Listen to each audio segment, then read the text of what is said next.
O programa a seguir é livre para todos os públicos.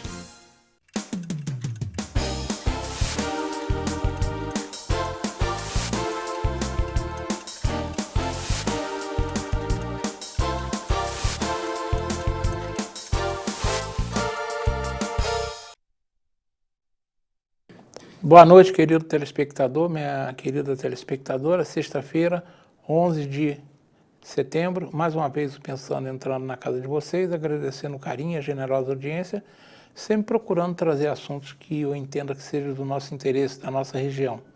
Bem, quem acompanhou Pensando deste retorno de gravações, que eu chamo da retomada das gravações, nós ficamos aí durante 3 meses por causa da pandemia só fazendo reprise, sabe que eu realizei uma série de programas cujo tema era: o Pensando recebe esta noite mais um possível candidato a prefeito. O último programa foi exibido na semana passada, na sexta-feira passada, dia 4, e eu parei com o programa por força da legislação eleitoral, porque nós estamos em plena época das convenções, quer dizer, é o órgão deliberativo que decide quem serão os candidatos e possíveis coligações. Se nossas convenções se iniciaram no último dia 31 de agosto, irão até o próximo dia 16. Ou seja, um pré-candidato que se torne candidato nesse período, ele não pode aparecer mais num programa de televisão na condição de candidato. A entrevista com candidatos é possível, mas aí são outras regras e tem que esperar o registro das candidaturas. Então sabe que eu fiz essa série de programas. Eu conversei com 11 pré-candidatos.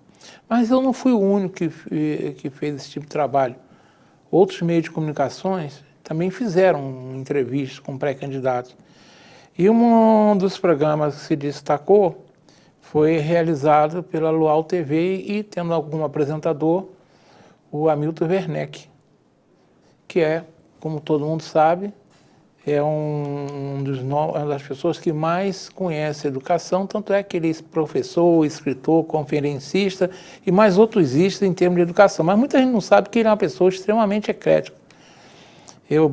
Esse dia eu estava conversando com a minha esposa, né, que ela gosta muito de vê-lo na televisão. Eu falei dele, ele é um Google ambulante, com a vantagem que ele não passa fake news, né? O Google passa, né?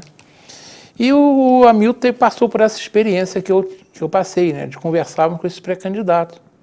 E hoje nós resolvemos montar um programa, nós vamos fazer um programa junto, que será um bate-papo, mas um bate-papo sério, onde nós vamos falar das nossas impressões com essas entrevistas e também vamos levar para vocês os nossos pensamentos, o que nós achamos, como vai acontecer daqui até as eleições, né?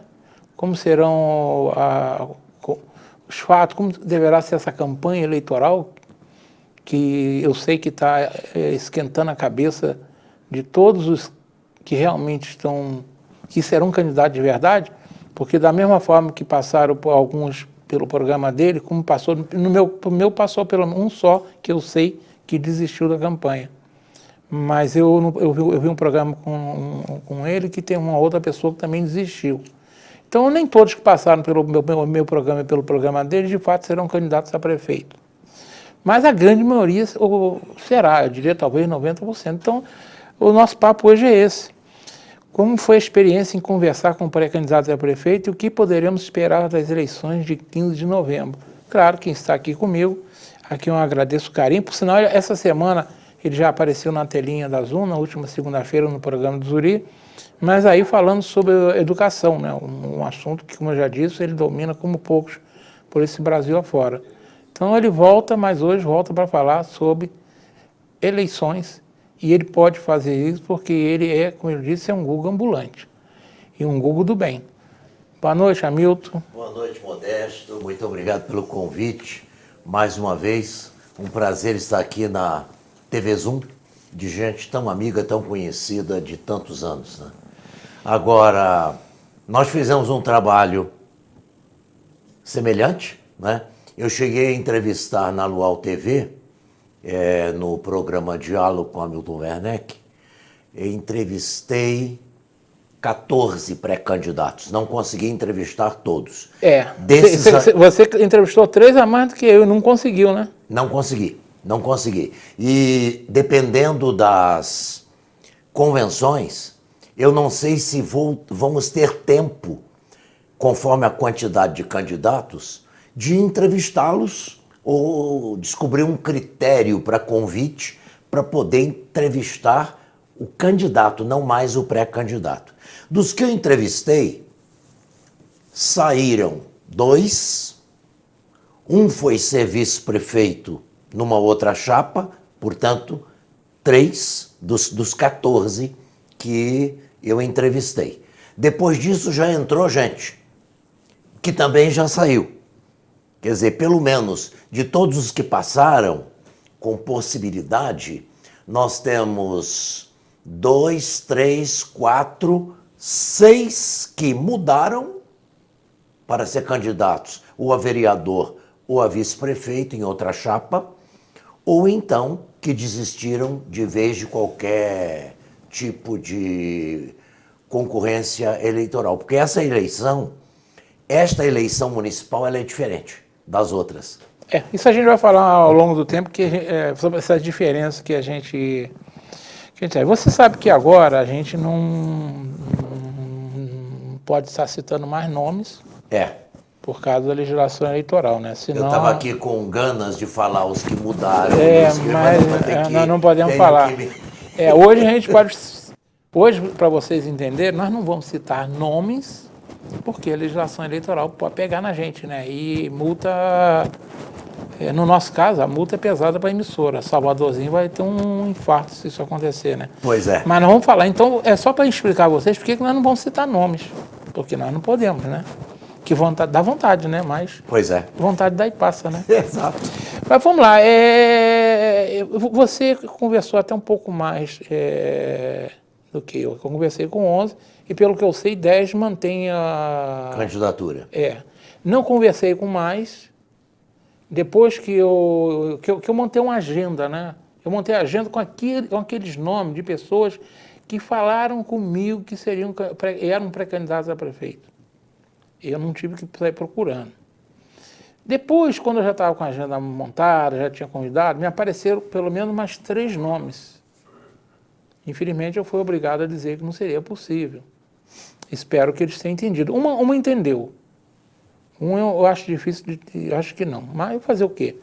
A gente tem um limite, né? O meu limite é... O programa de hoje, por exemplo, se eu entrevisto um pré-candidato, esse programa ir ao ar dia 8 ou dia 11, a reprise vai até dia 17. E as convenções terminam dia 16. Dia 16, ou o camarada é candidato ou não é mais. É claro. Se ele for candidato, ele não pode aparecer mais. E se ele não for candidato, não há razão para convidar. Então, complicado. Eu tive que parar. Mas vamos lá, a gente não pode citar questões eleitorais. O que você observou de pontos positivos e se teve pontos negativos nessas entrevistas? Olha, quando eu conversava com a assessoria do pré-candidato, ou com o próprio pré-candidato por telefone, ou minutos antes do programa, eu sempre queria deixar claro o seguinte: olha, não haverá por parte do entrevistador nenhuma situação de te colocar na parede. O meu objetivo não é pressioná-lo diante das câmeras. Então, queria combinar com você que o programa, ele tem, na realidade, 4 blocos. O programa Diálogo com Hamilton Werneck, 4 blocos. No primeiro bloco, combinava, olha, você precisa se apresentar. Quem é você? Qual é a sua formação? Que cursos você fez? Qual é a sua experiência de vida como profissional, etc, etc, etc. Então, geralmente, o primeiro bloco era a apresentação do candidato. Segundo, terceiro e quarto blocos, o candidato escolhia o assunto que ele gostaria de tratar. Suponhamos, saúde e educação, praticamente todos eles abordaram. Depois variava turismo, mobilidade urbana, lei do silêncio, qualquer coisa dessa ordem. Mas eles escolhiam. E no quarto bloco, havia um tempo para o candidato se despedir. Então, o que eu observei? Há um perfil diversificado de candidato. Há, por exemplo, aqueles que falam e dizem muito pouco, porque não concretizam. Trabalham só no nível abstrato. Tem muitas intenções, boas intenções, mas que não se concretizam. Num determinado projeto, numa determinada proposta de legislação para o município. E existem aqueles que já têm uma visão mais detalhada dos problemas e que conseguem pensar alguma coisa e dizer, eu vou fazer isso, aquilo e aquilo outro. Todos os candidatos, os 14 candidatos que entrevistei, todos eles se posicionaram contra a corrupção.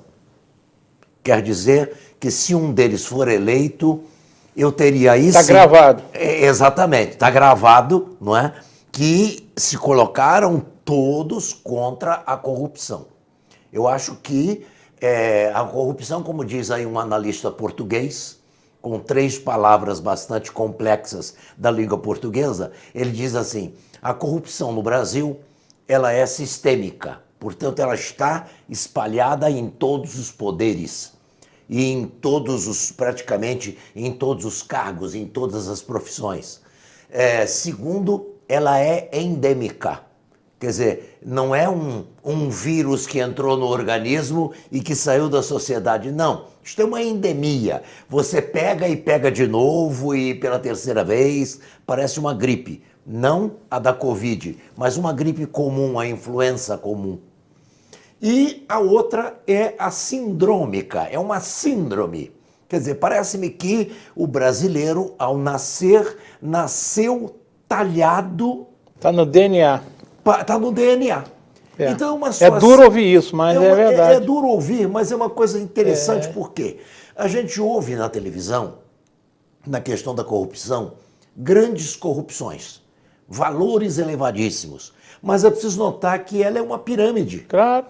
No topo da pirâmide são valores muito elevados, mas na base da pirâmide pode ser um lanche, pode ser um almoço, não é? Às vezes, eu que ando muito, não é? Às vezes me dizem num determinado município, olha, você tome as suas refeições naquele restaurante, porque é o restaurante que ganhou a licitação para servir refeição.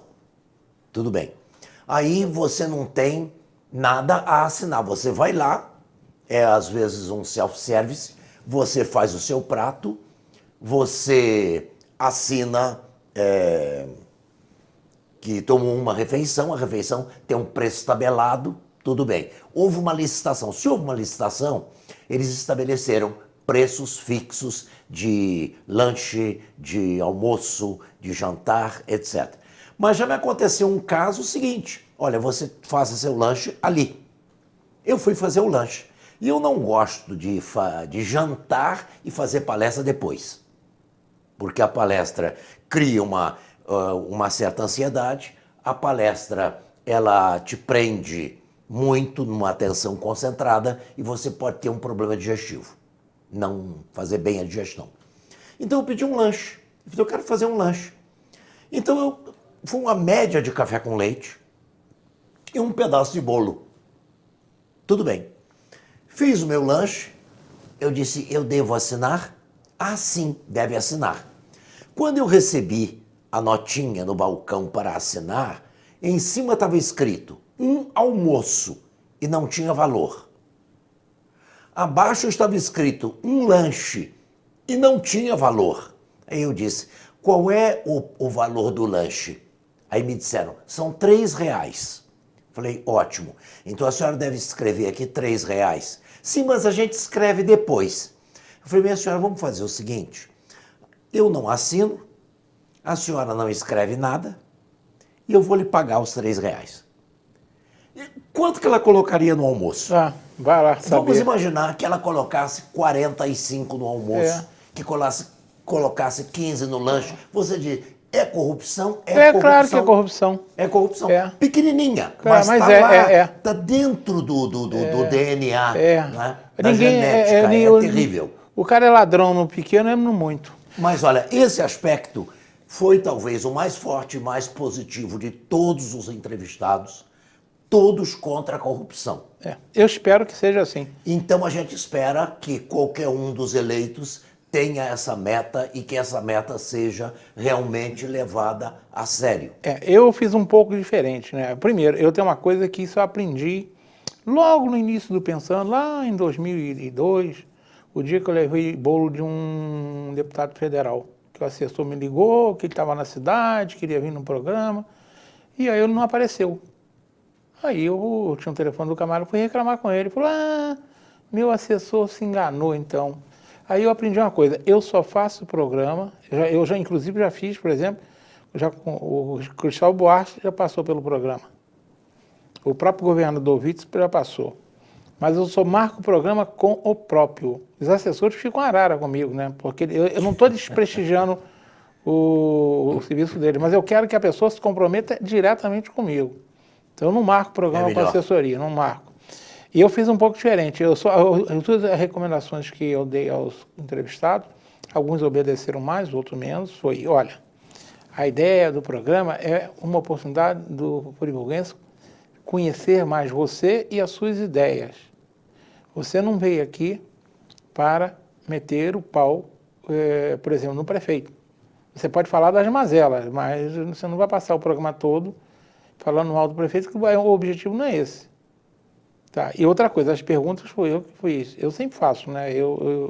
Talvez eu seja um pouco mais tirânico que você, né? Eu não deixo a pergunta, não deixo o tema livre, não.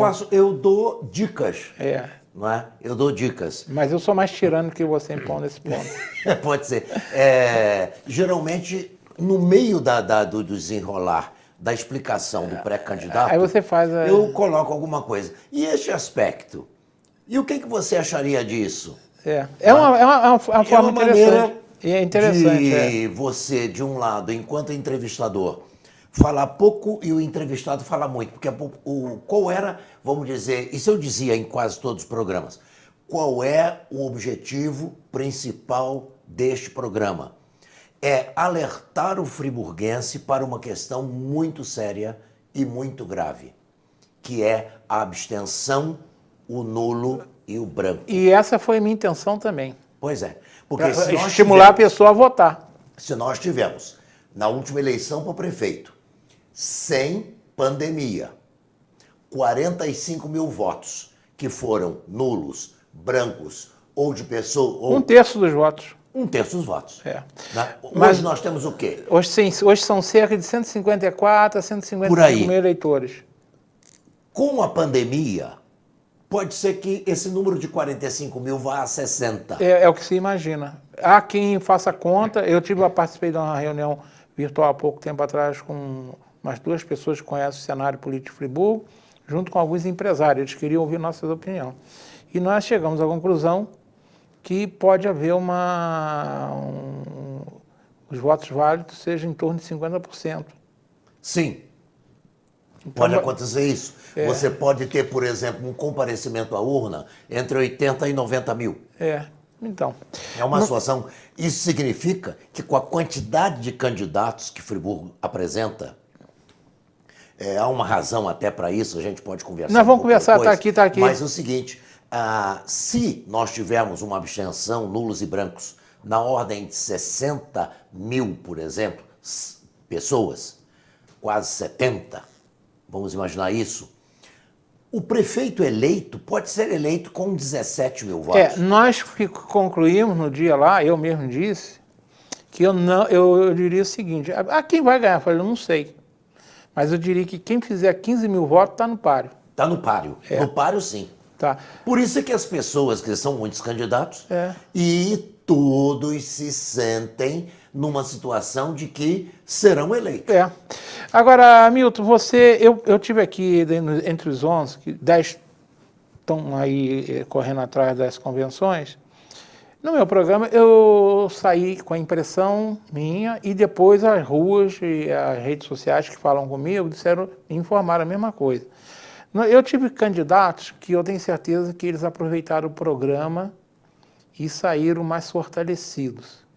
Outros, eu entendo que desperdiçaram 1 hora minha, dele e do telespectador.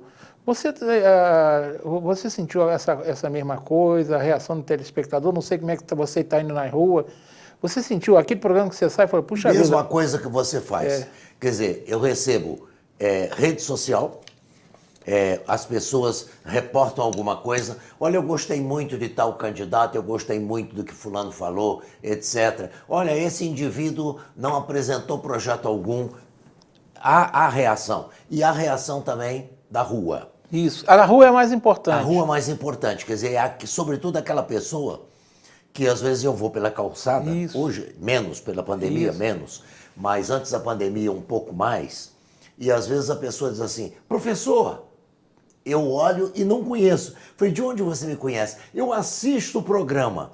E olha, aquele candidato tal, assim, assim, foi muito bem. Eu tive dos 14, mais elogios do que repreensões e, vamos dizer, reparos. Mas eu tenho certeza, ao ouvir cada um dos pré-candidatos, que pelo menos uns 2, de fato, não falaram nada que se possa traduzir em projeto. Isso é. Por outro lado, outra percepção de rua, de rede social, é o seguinte: entre os candidatos entrevistados, seja à distância ou presencial, porque os últimos foram todos à distância, há candidatos muito bem preparados, com uma vasta experiência administrativa, pode ser no Brasil ou fora do Brasil, mas há candidatos com experiência administrativa, com experiência política, que conhece a máquina. Eu acho que o friburguense vai ter condição de escolher entre os candidatos pessoas que apresentam realmente uma experiência. Agora, uma coisa, quer dizer, eu puxo um pouco a brasa para minha sardinha, mas eu acho que é para a sardinha do desenvolvimento. Um candidato que não tenha compromisso com a educação, eu acho que não deve ser votado. Eu entre os 10, eu tive 4 candidatos que sobressaíram, não só na minha opinião, mas na opinião dos eleitores. Eu ainda tenho um fenômeno interessante.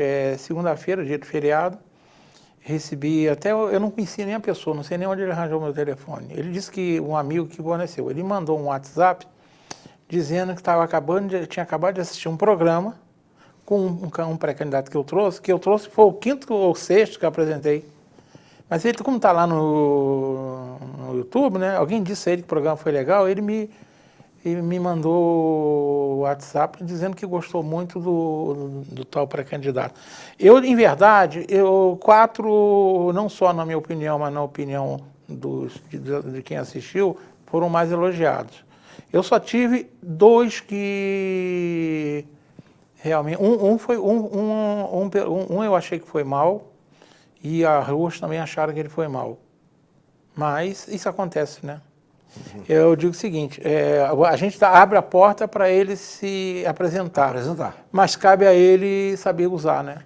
Às vezes a percepção da população é uma, até que o candidato se apresente. Isso, depois... Na hora que ele se apresenta, você chega à conclusão de que não daria o voto. Tem um que falou que vários falaram comigo, foi bom conhecer, Modesto, que estava pensando nele, mas já vi que ele não vou embarcar na dele, mas tem isso. Agora, você já falou que... Você já disse que dos 14, 3 você já sabe que não serão candidatos, não é isso? 3 ou 4? Mais um que entrou depois, eu nem entrevistei, já entrou na lista e já saiu. Dos que eu entrevistei, um deixou a candidatura majoritária e foi ser vice em outra chapa. E depois existem mais 3 que desistiram também.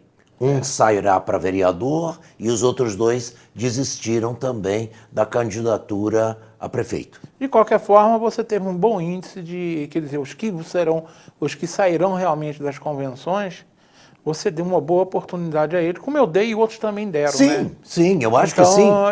nós fizemos a nossa parte. Sim, que é justamente esclarecer. Esclarecer. Né? Muitas pessoas às vezes diziam, mas você não coloca o candidato na parede, você deveria pressionar mais. Eu falei, olha, não é esse o objetivo. O objetivo não é esse. O objetivo não é esse. É. O objetivo é que você, na tranquilidade da apresentação do candidato, você consiga avaliar. Esse indivíduo aguenta a prefeitura, esse indivíduo, o olhar dele, a maneira dele se apresentar é uma maneira sincera, ele tem experiência, não tem experiência, o que ele entende de saúde, o que ele entende de educação, o que ele entende de administração pública. Hamilton, até por uma coisa, isso, tanto o seu perfil quanto o meu, nós não somos um perfil de pessoas popularescas, não.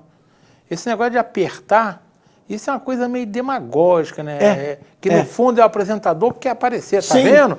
Eu que sou o cara, né? Vamos dar um exemplo claro, né? Nessa última eleição, por exemplo, o comportamento do seu William Bonner e da dona Renata Vasconcelos foram coisas, digamos, indecentes, né? Não, quer dizer, claramente...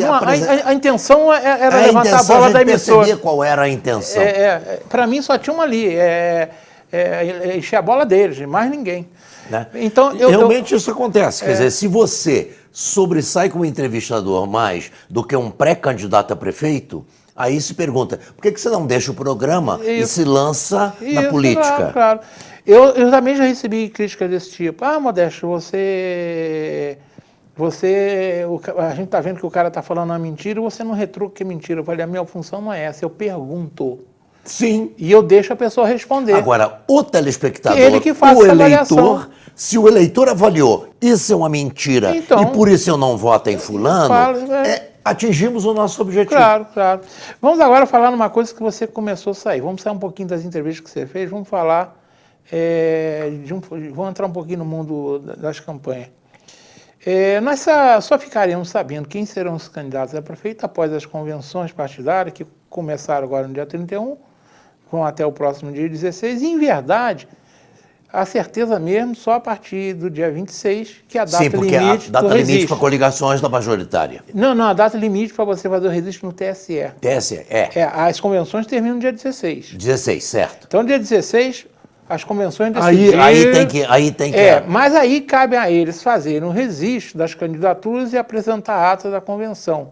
O TSE... Esse registro ele vai direto para o TSE. O TSE faz o registro. É a partir do momento que o TSE registra, é que a pessoa pode falar, agora eu sou candidato. É a partir desse momento que ele pode tirar a CNPJ para a campanha. Ou seja, entre a convenção e o registro tem 10 dias, que é o prazo para você cuidar das questões burocráticas, né? Mas, na verdade, nós só teremos certeza dos candidatos que se lançaram para valer a partir do dia 26. E assim mesmo pode desistir no caminho, pode morrer, pode acontecer um monte de coisa. Sim. Pelas informações, pelo número que você entrevistou mesmo, os que desistiram, pelo número que eu entrevistei, existem relações rolando na internet aí que dizem que a gente vai ter de 15 a 20 candidatos, né? Eu acredito que pelo menos 10 candidatos com algum nível de competição nós teremos. Algum nível de competição, eu falo, um candidato que vai ter pelo menos uns 5 mil votos. Não é aqueles candidatos que aparecem parece meteoro, né? Tem 100, 200 votos e a gente não sabe o que eles fazem, mas vem todo ano, né? Os pré-candidatos que passaram aqui, quando eu perguntava a eles sobre esse número exagerado, todos eles acham que é positivo, porque o eleitor vai ter um leque muito grande para escolher. Você pensa assim também? Você pensa que é razoável nós termos um prefeito eleito com menos de 20 mil votos? Seria, eu acho que... Ou você vê algum ponto negativo nisso? É o seguinte, um prefeito eleito com menos de 20 mil votos, ele põe o pé na prefeitura sem representatividade. Ele vai pôr o pé na prefeitura sabendo que ele foi eleito pela minoria das minorias. Pode ser que ele consiga, se for muito hábil, aproximar-se dos outros que foram candidatos e conseguir fazer uma aliança para ter governabilidade. E o poder de um prefeito, nós sabemos que é muito grande. ele tem muita indicação, muitos cargos que ele pode preencher. Mas eu digo, a governabilidade não seria só uma questão de Câmara, de vereadores, mas a questão da opinião pública, dos outros que votaram em 14, 15 outros candidatos, não é? Mas há uma razão de ser disso aí. É porque a eleição será uma eleição diferente. Ela pode ter coligações a nível de prefeito. Mas não pode vereadores, Mas porque não pode a gente vai vereador. falar já daqui a pouquinho sobre isso. É só você só concluir que eu estou na hora do meu intervalo. Perfeito. Você tinha 4 intervalos, aqui eu estou fazendo só um nessa. Só né? um. Só um agora. Perfeito. Só um. Mas então, você conclui esse ponto. No próximo bloco a gente trata Mas dessa só questão. você acha que. Você já disse que você considera negativo. Esta quantidade absurda, porque se nós tivéssemos um segundo turno, tudo bem, Resolveria em parte resolveria o problema. Porque no primeiro turno nós teríamos toda essa dispersão e teríamos uma concentração em torno dos 2 mais votados no segundo turno. Mas nós não temos segundo turno. E se tivermos muita abstenção, que pode ser provocada, primeiro, a que já vinha historicamente em Friburgo, crescendo. Veja bem, a eleição de 1996 teve 25 mil votos entre brancos, nulos e abstenções. A eleição de 2014, 45. E o nosso eleitorado não dobrou nesse período. O nosso eleitorado não dobrou. Pois é, a vontade do eleitor que diminuiu. A vontade. Então, existe uma descrença com a política, existe uma descrença com a representatividade e, por outro lado, você soma a isso a pandemia, que vai deixar muita gente dentro de casa. Deixa eu ir para um intervalo. Marcolinho, está na hora, né? Tá bom, então voltamos daqui a 2 minutos. Uma boa aparência é essencial para se causar uma boa impressão e pode fazer a diferença entre o fracasso e o sucesso. Um belo sorriso pode ser decisivo entre o sim ou o não. Em Nova Friburgo existe um profissional especialista em transformar sorrisos. Dr. Gleidson Arouca é o único membro da Sociedade Brasileira de Odontologia e Estética de toda a região. Venha conhecer as vantagens que um especialista pode oferecer. Tudo dá certo com um belo sorriso.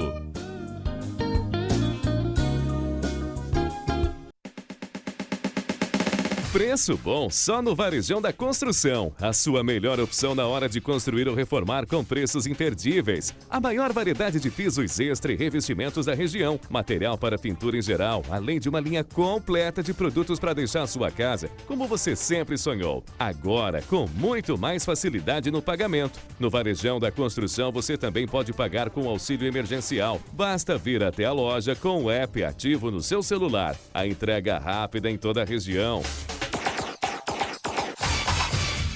Não perca tempo e venha correndo para o Varejão da Construção. Preço bom. Nas Óticas Precisão, seu pedido é uma ordem. Aqui tem preço baixo. Se liga no que a gente preparou para você. Lentes visão simples com antirreflexo a partir de R$ 59,90. Lentes visão simples com fotocromática a partir de R$ 189. Lentes multifocais a partir de R$ 147. Se liga, ainda tem mais. Óculos solares em Bodywork People a partir de R$ 99,90. Vem para as Óticas Precisão. Aqui tem preço baixo.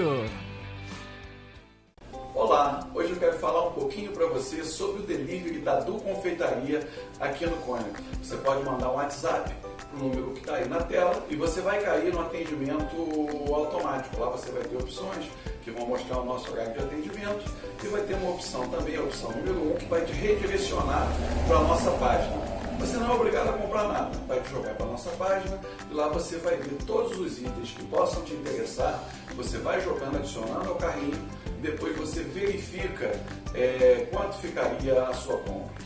Lá também você consegue ver qual é o frete, qual é o preço do motoboy para o local onde você mora.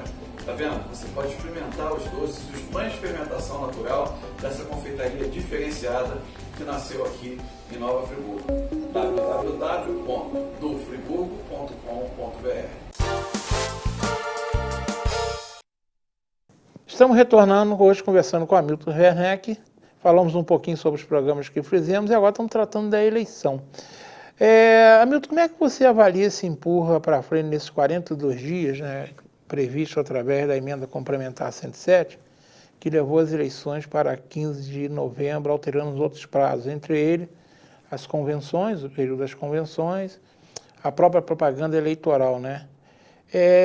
Eu vou falar de aspectos eleitorais. Eu conversando com esses pré-candidatos, evidentemente que alguns gostavam dessa empurra, outros não gostaram. O que você acredita se isso beneficiou candidatos, atrapalhou outros? Como é que você avalia essa empurra? Olha, quanto mais curta a campanha, mais cara ela é. Você tendo menos tempo para você apresentar um produto na praça e vendê-lo na praça, você precisa ter um marketing muito mais apurado e, portanto, você tem que ter uma série de elementos para serem colocados na mídia, para serem colocados visíveis, que levem as pessoas a comprar aquele produto. Se o candidato não for conhecido e se o tempo for curto, o investimento é enorme. Existem candidatos que avaliam, que se autoavaliam como candidatos que não têm chance. Então, para ele, quanto mais tempo ele tiver, melhor, porque ele pode, com mais tempo, reverter a opinião pública. Quem é que não gosta de mais tempo? É aquele que já tem praticamente uma eleição garantida, mas que não quer ser muito questionado. Porque se for questionado, as pessoas vão perceber as falhas que existem. Então, quando uma pessoa é candidato, mas percebe que tem muitas falhas e pode ser muito atacado em vários programas, em várias apresentações, então ele prefere que a eleição ocorra o mais rápido possível. Agora, se ele não é muito conhecido e se ele precisa de tempo para desfazer alguns boatos que o prejudicaram, por exemplo, ou verdades que o prejudicaram, então ele opta por mais tempo. Agora, o que comanda essa eleição é a questão do vereador. É isso aí, vamos falar então sobre isso. Mas você acha que, de qualquer forma, que alguns candidatos ganharam, outros perderam com essa De fato, com o, vamos dizer... O estica que eu chamo. O esticar do tempo, alguns candidatos perderam e outros candidatos ganharam. Candidatos que podem, ou que têm uma possibilidade de prestar mais serviço à comunidade em que ele reside, quanto mais tempo, melhor para ele. Vamos agora falar dos vereadores, né? Nós sabemos que nós já vivemos aí várias eleições municipais, onde o candidato a prefeito congregava em torno dele uma série de partidos. Por exemplo, o Eduardo Paes, nas últimas eleições que ele participou, ele tinha 16 partidos ao lado dele. Aqui em Friburgo, do Rio de Janeiro. Aqui em Friburgo, a eleição que ele participou foi o governador. Sim. Que ele acabou perdendo por Witzel no segundo turno. Aqui na última eleição para prefeito, em 2016, nós tivemos um candidato com 10 partidos. E o que eles faziam? Eu cometi um erro agora há pouco, no primeiro bloco. Eu falei eleição 2014. 2016. 2014 foi eleição é presidencial. A presidência da República. Foi 2016. Mas aí o que acontece? A gente via aqui em Friburgo, normalmente, que eram as eleições. Eu sei porque eu participei muito do outro lado do balcão, porque eu trabalhei em várias campanhas que o doutor Heródoto estava envolvido, né? Então, normalmente, o candidato a prefeito tinha em torno deles 10 partidos e ele dividia esses partidos nas coligações para vereador, né? Então, fazia coligação com 3 partidos aqui, mais 3 ali, 3 ali. E esses vereadores, mais ou menos, eles trabalhavam em grupo, né? Mesmo um competindo com o outro, mas ele sabia que se a coligação fosse mal, ele se dava mal. Tá? Então o prefeito levava uma certa vantagem no trabalho deles, que tinha que ser mais ou menos conjunto. Agora a legislação acabou com as coligações proporcionais. Cada partido tem a sua nominada. Único, e a soma dos votos desses partidos é que vai fazer o número de cadeiras. Isso aí. Nessa eleição não tem essa coligação. Claro, o primeiro efeito foi aumentar o número de candidatos, que a gente não sabe quantos serão, né? Porque nós temos no Brasil 35 partidos registrados. Pois é. Agora, aqui em Friburgo, por exemplo, nós vamos ter muitos partidos que não vão ter candidato a vereador. Isso. Em grande parte, porque também não vai ter candidato a prefeito. Isso que eu estou falando. O Porque candidato quem é que puxa? é o prefeito, é o candidato a prefeito. É o prefeito. Mas isso que eu estou falando para você. Dificilmente você vai ter um candidato a prefeito sem ter um grupo, sem um partido, ou as coligações, que ele pode fazer coligações, ou pelo menos um partido da coligação ter candidato a vereador. Então, se nós tivermos 12 candidatos a prefeito, teremos pelo menos 12... Nós teremos 12 candidatos a prefeito, puxando também os votos para vereador. Isso. Qual será a tendência para Isso a aí que eu ia Câmara? te falar. O que você acha? A tendência para a Câmara é que a representatividade aumenta. Ou seja, para se eleger vereador, vai ser necessário uma quantidade maior de votos. Nós temos, por exemplo, pessoas nesta legislatura exercendo o mandato de vereador com 600 e poucos votos. Votação que era considerada boa lá em 1970. Isso. Em 1970. Para você ter ideia, a eleição de 1970, o vereador mais votado teve 900 e poucos votos. Quase 1.000. Em 70. Hoje nós temos o vereador mais votado, que ele quase chega a 3.000 votos. Naquele processo de coligação, ele foi com 3.000, porque ele estava no topo de uma lista que congregava 2, 3, 4 partidos coligados. Agora não. Cada partido tem a sua lista. Então vamos, por hipótese, vamos imaginar que eu tenha 12 listas para candidatos a vereador. E que, para fazer uma cadeira na Câmara, sejam necessários 5.000 votos. Então você soma o voto daquela lista. Só daquela lista. Só daquela lista. Não pode coligar com a outra. Se não der os 5.000, já era. Já era. A não ser na repescagem. Mas a sobra é só para quem tem direito de fazer o quociente, né? Exatamente. Se você não fizer o quociente, você não... A sobra o que é? É de quem não conseguiu o quociente. É de quem não conseguiu o quociente. Isso. E, nesse caso, é o topo de cada lista, em termos de voto, que vai para lá. Vamos imaginar, são 5.000 votos para fazer uma cadeira. Como é que vai ser a repescagem? Bom, a repescagem eu tenho que verificar qual é da lista aquele que tem mais. Olha, aquela fórmula, eu não sei se você conhece a fórmula, está no Código Eleitoral. A forma como eles fazem essa pescagem aí. Uhum. É uma forma, depois que você entender, até é fácil. Mas para você entender a fórmula, você fica pensando, mas como é que eles inventaram isso? Mas o cara que inventou, depois que você entende, você vê que ela é lógica. Tá? Porque é o primeiro que teve um índice, né, que eles calculam, um determinado número. Aquele que teve um índice maior faz uma escolha. O segundo, que teve, dos que conseguiram, né? O segundo faz a segunda escolha. E vai. Imagina que 5 grupos conseguiram. Quando chega no quinto, se estiver sobrando ainda voto, o primeiro tem direito de escolher mais um. Assim vai, até acabar. É interessante a coisa. Mas você sabe que isso primeiro já foi uma dificuldade de montar as nominatas. Eu sei que conversando com vários líderes de partido aí, um fenômeno, eu não tenho nada contra ninguém sair da prefeitura para se candidatar, não. Mas apesar que a gente sabe que tem muita gente que se candidata para ganhar uns meses de férias, né? Porque... Sim, porque ele não pode exercer o mandato, então ele fica fora. Fica fora, mas é remunerado, né? É remunerado, ele não perde remuneração. Tem muita gente que aproveita esse candidato só para tirar 3 meses de férias, né? Não tem interesse algum não tem nada. Em ganhar a eleição, nada. Vai fazer outra coisa.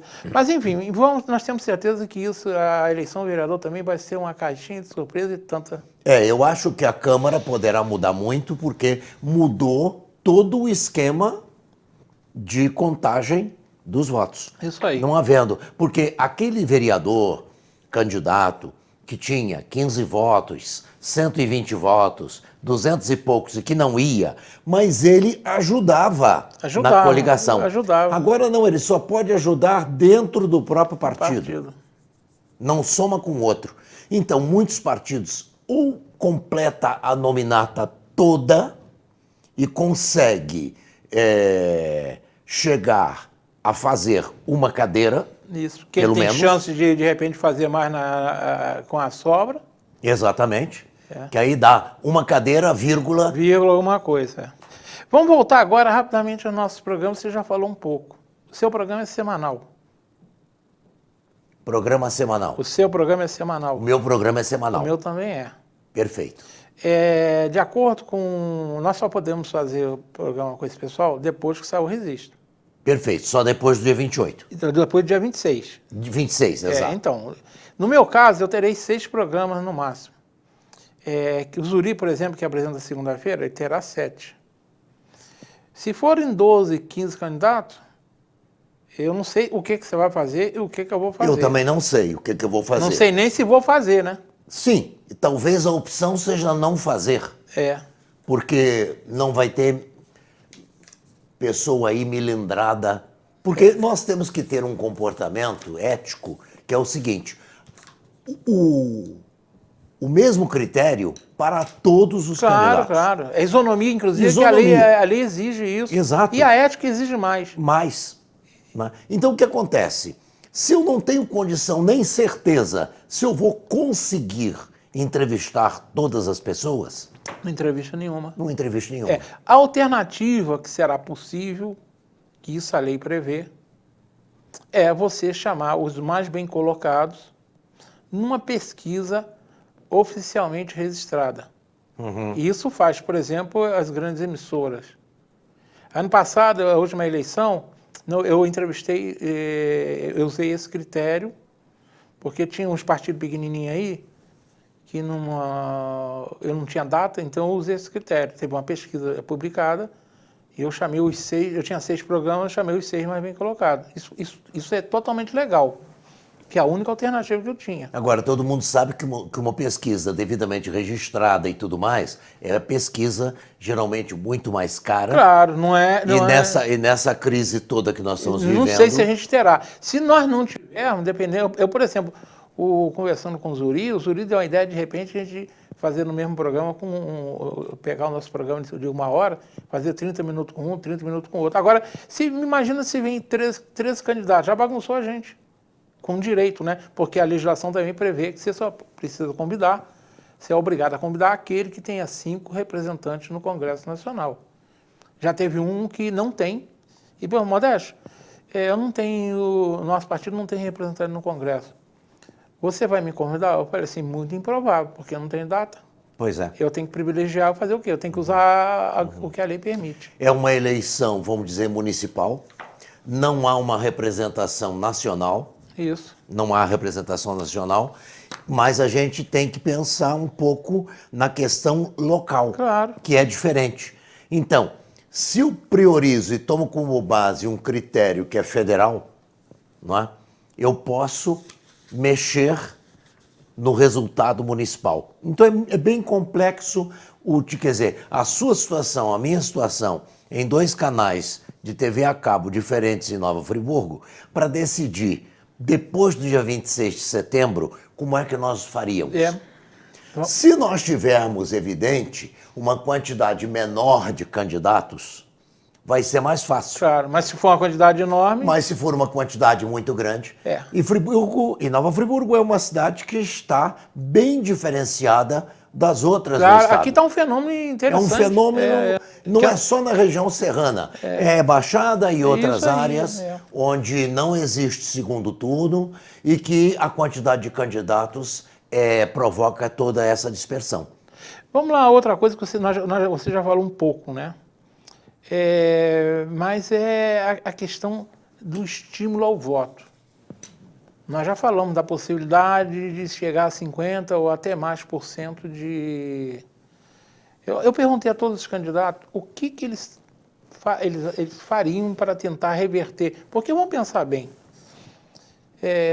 o eleitor, eu penso que o eleitor deve ir votar. Eu voto desde 70 e sempre fui e votei válido. Eu penso assim, mas eu entendo também aquele que de repente não quer votar. O camarada, hoje mesmo eu estava na fila, estava ouvindo as pessoas falando.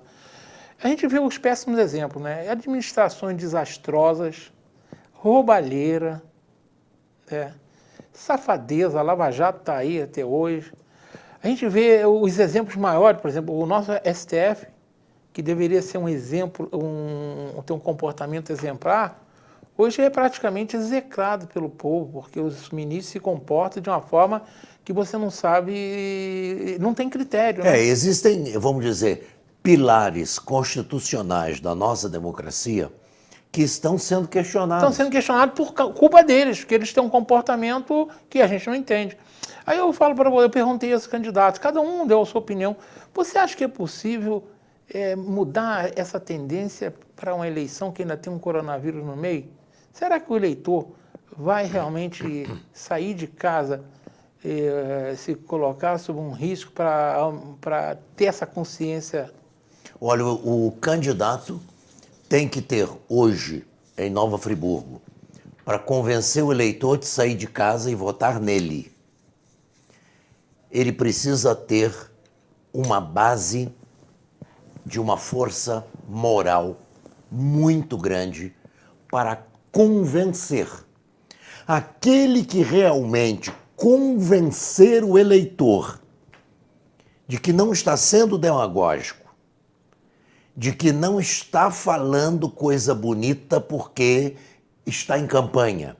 O que conseguir, através da sua própria vida pessoal, ter demonstrado e está demonstrando realmente uma grande força moral, ou seja, aquilo que ele faz corresponde àquilo que ele fala, o que conseguir isso ganha a eleição.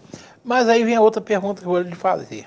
Nós acostumamos a ver eleições municipais, nós somos do tempo em que os grandes diferenciais nas eleições municipais eram os famosos comícios, né? Lembra, né? Sim, sim. Então já era tradicional o comício em Conselheiro, em Olaria e no centro da cidade, né? Diziam, me falava o falecido Ronaldo Laginestra, do cartório, que o pai dele, o Dante Laginestra, dizia: cuidado com o comício na Praça Getúlio Vargas. Isso, eram comícios famosos. Eram comícios famosos. Que levava para o céu e para o inferno. Exatamente. Então muitos temiam. Isso. Depois o comício foi caindo em desuso e a gente teve nas últimas 3, 4 eleições. O comício não. O comício já se perdeu essa validade, porque tinha que montar, era meio complicado, tinha a comunidade que não aceitava. Então nós vimos, por exemplo, nas 2 últimas eleições municipais, aquele método de sempre, né? O horário eleitoral gratuito, que muito pouca gente vê, mas aqueles spots que entram no meio da novela, tendo seu valor, o cara com as bandeirinhas na rua, o adesivo no carro, a placa na casa, né? E principalmente eles usaram muito, que eu entendo que fez um efeito muito bom, que foram as chamadas caminhadas, né? Sim. Saiu, subia Alberto Brown, subia a Praça Getúlio Vargas em Olaria. Agora, esse ano, nós tivemos as eleições de 2018 que mostraram um fenômeno novo, o fenômeno das redes sociais, que foram decisivos na eleição presidencial. Você viu que o presidente Bolsonaro ganhou de casa praticamente com um telefone na mão, ele ganhou uma eleição. Agora, como é que você imagina que eles vão fazer esse ano? Primeiro, será que em 15 de novembro já vão poder caminhar na rua para fazer aquelas caminhadas? Como é que você acha? Você falou que vai ganhar aquele que conseguir vender o peixe melhor. Mas como é que eles vão vender o peixe? Como é que vai vender o peixe? É rede social, serão pequenos vídeos. É verdade que aí é preciso tomar cuidado, porque a boataria e a fake news pode invadir. Mas para vender esta imagem, você vai ter que priorizar a rede social de maneira muito forte. Por quê? Como que vamos caminhar com uma pandemia? É bem verdade que no último fim de semana antes da gravação nossa aqui agora, as praias estavam cheias, as cachoeiras em Nova Friburgo e sobretudo no 5º Distrito lotadas de gente, a ponto de alguns dizerem, se em 15 dias o Brasil não tiver uma outra onda de infecções, os protocolos foram pode jogar tudo fora. Pode jogar tudo fora. Isso pode estar certo. Se em 15 dias nós não tivermos uma segunda e forte onda de infecção, tudo que se falou até agora não valeu nada. Não valeu nada. Não valeu nada. Mas você então acredita que vai ser a rede social? Vai ser a rede social de novo. Vai ser a rede social de novo. Por quê? Você não tem caminhada. Na eleição de 2016, os candidatos ainda usaram carreata e caminhada. Isso, a carreata também, que é um forte valor, né? Porque mostra pujança, e esse cara tá forte. Pois é, mas aí a carreata tinha uma distorção que o povo não percebia. O pessoal pensava que a carreata significava a força do candidato a prefeito. Mas não. É porque cada vereador de uma coligação que juntava 3 partidos, 4 partidos, 5 partidos, esses vereadores, vamos dizer, cada um colocava 2, 3 veículos com seus amigos, seus parentes, etc. E tudo na mesma carreata. Agora, a carreata vai poder acontecer. Não tem vai problema. poder acontecer, não há dentro do dúvida. carro você pode andar à vontade. À vontade. Então, não sei. Agora, uma última questão, que a gente está acabando o nosso tempo. A gente sabe que o coronavírus, nós fazemos parte da chamada grupo de risco pela nossa cidade. Tá? Nós sabemos que a cabeça do eleitor, as pesquisas mostram que a cabeça do eleitor de mais de 60 anos vota diferente da cabeça de um eleitor, por exemplo, de 16 a 29 anos. Nós certamente teremos, em 15 de novembro, por mais que tenha caído a contaminação, mas esse eleitor de mais de 60 anos, ele vai ter que estar muito animado para ir às urnas. Então, eu acredito que a abstenção entre esse grupo de mais de 60 anos será muito maior do que a abstenção no grupo dos mais jovens. E como o pensamento é diferente, você acredita que isso poderá influenciar no resultado final? Pode. Pode, dependendo da tendência desse mais jovem. E esse mais jovem, durante algum tempo, ele já foi, vamos dizer, na linguagem que se usa, ele já foi muito mais esquerda. Hoje o jovem não é mais esquerda. Hoje o jovem está altamente conservador. Tá. Então, você pode ter a pessoa de mais de 60 anos, que vem de um tempo pós-Revolução de 64, etc., e que pensa, às vezes até republicanamente diferente, enquanto que o jovem é muito mais radical. Basta ver a eleição do Bolsonaro. Sim. Ele ganhava a maior parte da votação dele estava entre os jovens. Estava. E as próprias passeatas de 2013, elas foram passeatas marcadas pela força adulta mais nova e a força jovem. Então esse jovem está saindo da rua. Você vê, por exemplo, os protestos nos Estados Unidos, depois da morte daquele cidadão negro que foi sufocado pelo joelho do policial. Marcadamente eram jovens na rua. Isso. Não é? As manifestações lá da Bielorrússia são jovens na rua. E assim por diante. Um pouco diferentes, por exemplo, dos movimentos que ocorreram na França em 68. Que em 68... E aqui mesmo no Brasil, em 64. Aqui a no Marcha Brasil, por Deus pela Liberdade. Marcha por Deus pela botou Liberdade, milhões na rua, mas eram todas pessoas. Campanha do Terço, aquele padre irlandês, Padre Peyton. Não é? Eram adultos. Isso. Mas o jovem hoje ele está muito mais ativo. Exatamente. Eu vejo o jovem hoje mais conservador do que o tempo em que eu ministrava aula para o ensino básico e para o ensino médio. Eu acho que a verdade é que isso aí eu reputo a culpa da esquerda. A esquerda conseguiu bagunçar tanto as questões de valores que o jovem falou, vamos parar aí, vocês estão indo longe demais.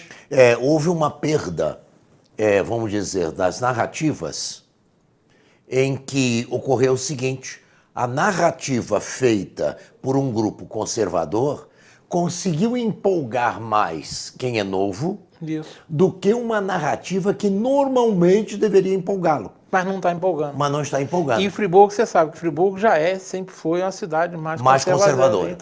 Então isso aí, essa não ida desse jovem, desse idoso que viveu os anos 60, pode prejudicar, eu penso, de repente, candidatos mais que na cabeça deles é um paradoxo, né? Falar que o idoso é mais... O idoso ele é mais passou liberal a ser do que mais liberal do que o jovem. Só que o jovem... Isso pode acontecer. Então é Isso complicado. pode acontecer. Hamilton, nós estamos chegando ao final desse nosso bate-papo. Não sabemos se vamos entrevistar os candidatos, né? Uma coisa o Salvador quer. O Salvador quer fazer debates. Sim. E o debate tem uma vantagem, né? Nós podemos fazer o debate como foi a Band fez em São Paulo agora na última eleição para governador. Tinha um monte de candidato com direito, ela simplesmente fez em 2 dias. Sim. Faz o sorteio. Faz um sorteio. Isso. Combina com as assessorias e com os candidatos. Isso aí, combina com os candidatos. Faz 2 grupos. Faz 2 grupos. Então, eu acho que é mais fácil nós fazermos um debate do que as entrevistas. Porque as entrevistas, por exemplo, como eu tenho 6 datas, se tivermos 12 candidatos com direito, eu ainda até posso tentar fazer de meia hora. Vai ser curto. Vai ser mais ou menos vendo o peixe rápido, mas é possível. Agora, se tiver 13, já bagunçou. Sim. O que você vai fazer? Sim, é difícil. Então, eu já falei difícil. com...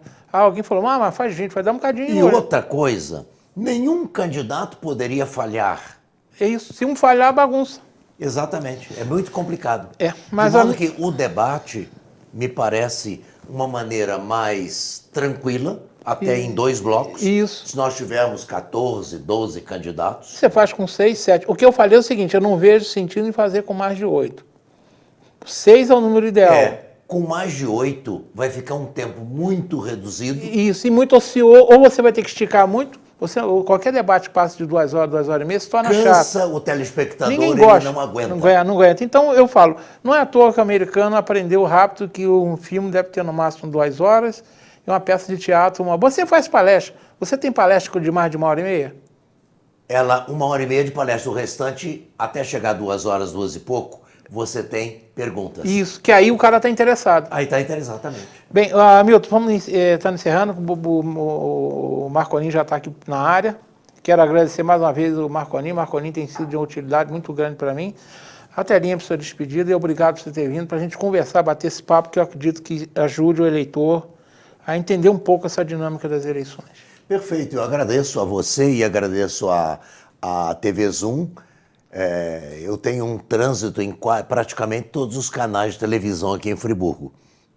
E, embora existam canais que se entendam bem, existam canais que brigam entre si. Mas eu tenho visitado todos eles. Pelo menos 5 canais eu tenho a porta aberta, seja para ser entrevistado, para visitar de maneira bastante variada. Eu agradeço muito esse carinho que a televisão, que a imprensa de Friburgo tem para com minha pessoa, né? Quando eu vou a uma cidade em outro estado brasileiro, há interesse daquela cidade saber quem é o palestrante, quem a prefeitura trouxe. Existe o pessoal da comunicação da própria prefeitura que quer entrevistar o palestrante para poder mostrar para o povo que estão fazendo alguma coisa, não é? Mas eu agradeço de um lado e de outro insisto, através das câmeras da TV Zoom, nesse ponto que sempre me bati, e você também. No dia 15 de novembro, saia de casa para votar. Você quer acabar com a roubalheira? Se existe, então vote. Escolha bem um candidato. Quer melhorar a educação? Quer melhorar a saúde? Procure um bom vereador e vote. Procure um bom candidato a prefeito. A gente, como eleitor, tem que ser um pouco humilde. Simples e humilde. Em reconhecer que existem pessoas com muito mais capacidade do que nós para exercer um cargo de vereador e um cargo de prefeito. Então há possibilidade de escolha. Faça isso por amor à Nova Friburgo. Bem, eu agradecendo mais uma vez o Marconin, agradeço a Hamilton e falo que ele é o mérito dele quando ele vai a vários canais. Porque você é uma pessoa que toda a entrevista que se faz com você, ela rende, como a gente diz, e é fruto do seu passado, do seu presente. E quando eu brinco que você é um Google ambulante do bem, eu tenho minhas razões. Pelo menos não espalha fake news. Não espalha fake Mas você news. sabe o que mais me perguntam? Pelo Facebook, pelo Face, pelo Instagram, pelo Zap? Isso é verdade? Isso, eu também sou... Isso é mentira? Eu tenho... você sabe que na ordem que participa, eu tenho irmãos que me chamam de guru, porque eu sou um pego fake news danado. E eu falo com eles, não faço milagre nenhum. Eu só confiro.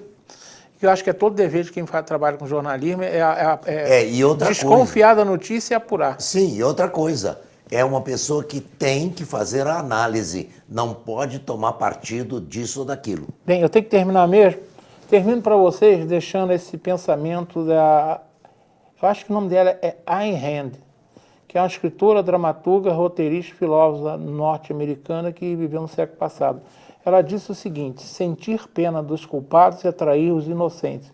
Eu falo por isso que eu tenho uma cunhada que está com pena de um safado que já teve preso e vai ser candidato na cidade dela. Eu falei com ela, quando você faz isso, você está atraindo os inocentes. Então fica esse recado para quem tem pena de político safado e bandido. Sentir pena dos culpados é atrair os inocentes. Uma boa noite.